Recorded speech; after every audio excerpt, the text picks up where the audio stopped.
So the future exists inside of us. Yes, all of our imaginations about the future, everything is only inside of us. No point in running anywhere.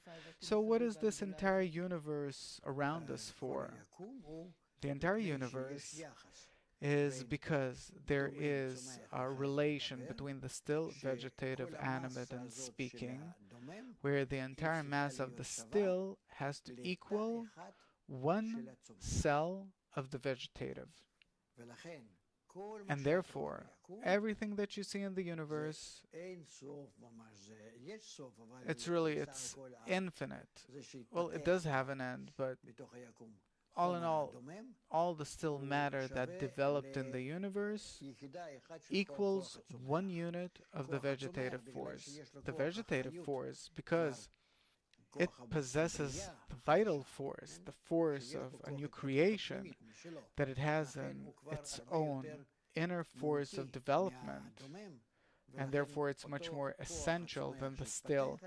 And therefore the still force which has developed on Earth will beget, let's call it, one cell, one essence of the animate.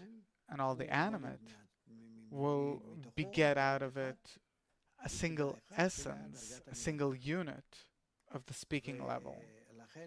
And therefore we, mankind, will have to connect, as the wisdom of Kabbalah says. We'll have to concentrate ourselves, connect ourselves in order to beget in a special way out of everyone, including everyone, the concept of the one, which will be our next degree. And there, all of us will be concentrated on that one level. And it says about it as one man in one heart, connected this way.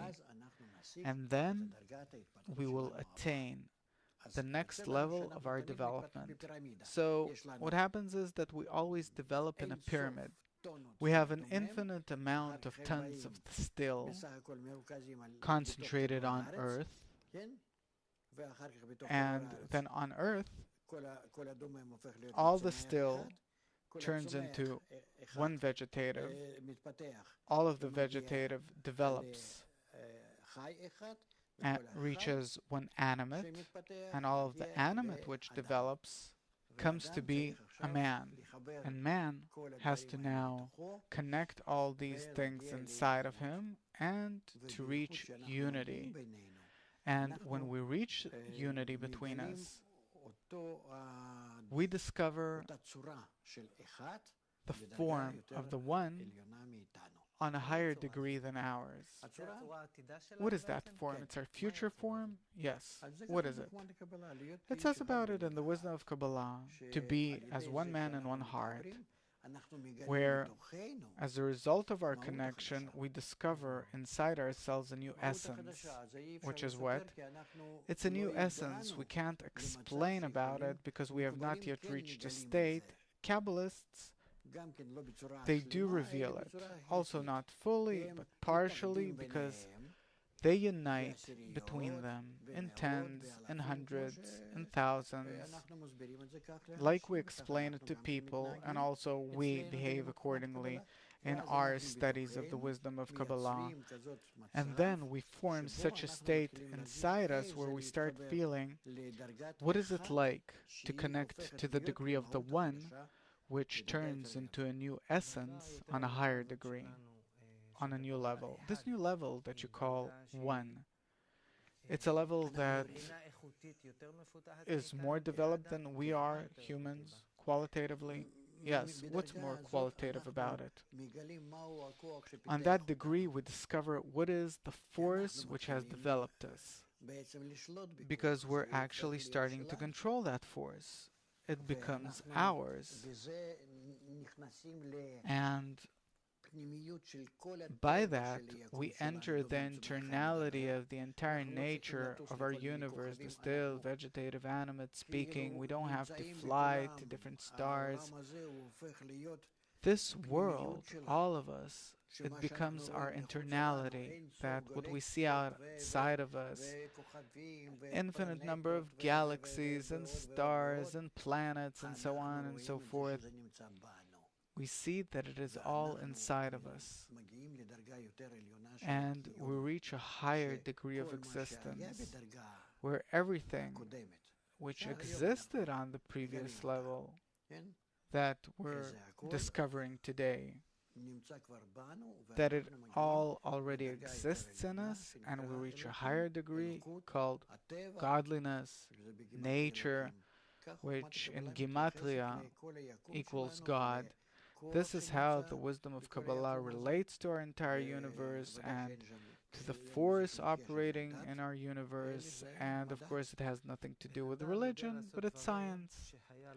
A person knows how to do things that an animal doesn't. Yes, also to create many things. This more advanced form, which you call one, what does it know to do that I don't know how to do as a person? To be above all matter, all of the matter, the still, vegetative, animate, and speaking, to be above time, space, and motion, above all of the limitations which we have, that we have as a result of existing in matter, to transcend the animate level that I'm on, and also the speaking level, in which I exist both in desire and also in thought. Are there any other limitations? You said there are no limitations of time, space. We get rid of all of these axes, the three axes through which we perceive reality, and all of the limitations of time, space, and motion. We come out of all of that. Are there any other limitations? No, no limitations. Compared to our existence, there are no limitations. We rise to the next degree, and there are no limitations. And the inner feeling is what? It's as if we were not living in the animate level that includes both the vegetative and also the still degrees in it. If we were not in that, but only on the human level, that the human level is our thought and desire, then we would have been much freer. The degree that we exist on is a transition between the still vegetative and animate, that we also actually belong to the animate level. It's not that we're made out of a special substance or something, but we only have the preparation to rise above it, above the degrees of the still vegetative and animate, and to reach the speaking level, the degree of Adam in Hebrew, meaning both human being and also to be similar to a higher nature. The next degree, which is hidden from us, we don't know what it is, it's a completely different dimension.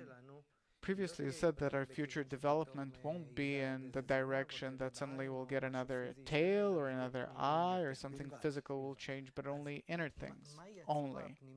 So what is that future inner form which we don't possess today?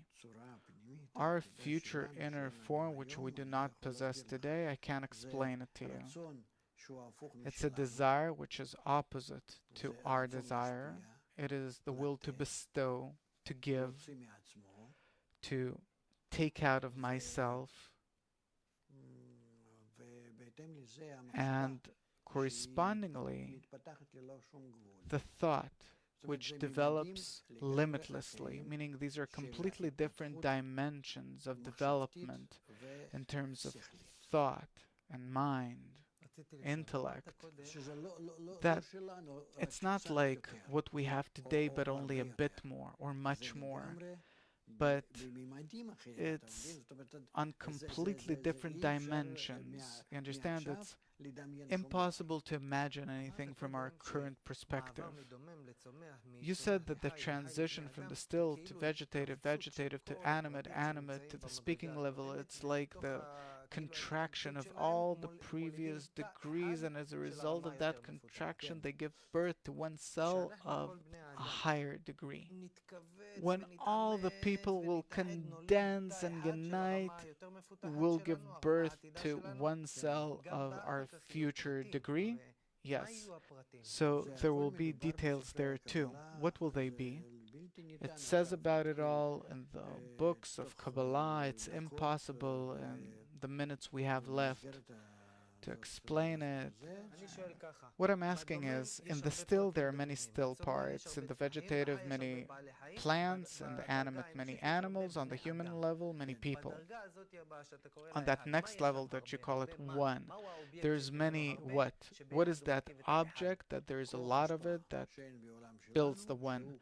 The force of bestowal that doesn't exist in our world, which is a new force, which is called the creator or the higher force, and we discover it and we use it and it takes us, and what it does to us is like humans came out of monkeys. That force, it turns us from the human beings of this world into eternal, whole and perfect creatures. And how will that influence the entire universe? By shifting to a new dimension, this universe stops being felt. It doesn't exist. It exists only in us. And then we stop feeling it because we move on to a new perception. So if we cease to feel this universe, what will be our alternative home? It'll be called the spiritual vessel. The soul, which already exists in us, only we have to develop it. Is it possible to say that the future form that we have to come to compare to our form today is a kind of an alien compared to the way we know ourselves now? This, I don't know. It's the definitions. I'll explain. In terms of different, something else. What's different about our future form? That it's unlimited, perfect, and eternal. That's all I can say.